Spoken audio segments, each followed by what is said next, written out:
होलिया में जइहे न मांझी टोलिया रंग देतौ छौरन सभे चोलिया। सन कलह कौ चौहान गे मिसी देत गोरे गोरे गलिया होलिया में जइहे न बाबन टोलिया रंग देतौ छौरन सभे चोलिया।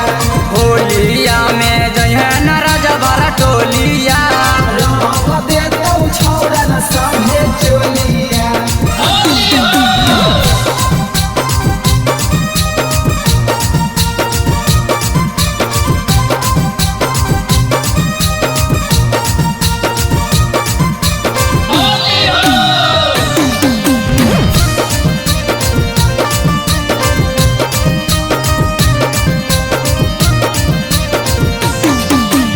लाला का पियरा का रंगावा गोर के लगाई तो महुआ के दरुआ पी के डोल के लगाई तो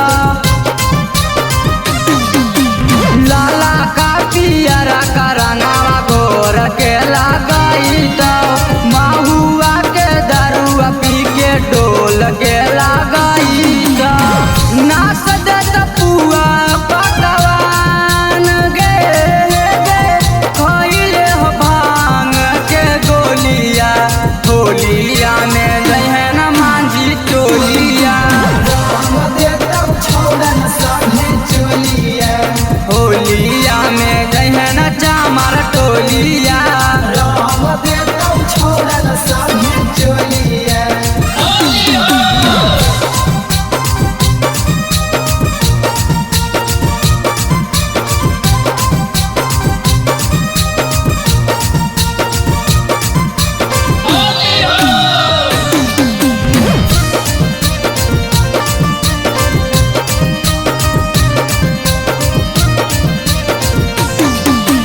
भाग नाही पैनी छौड़ी लाला जी से छटाक के रजबनसी के बेटावा रंगावा डाला तो पाटाक के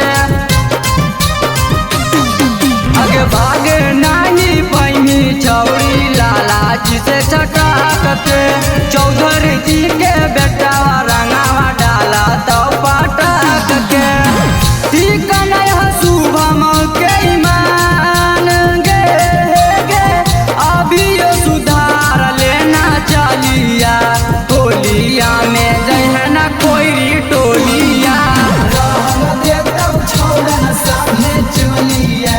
होलिया में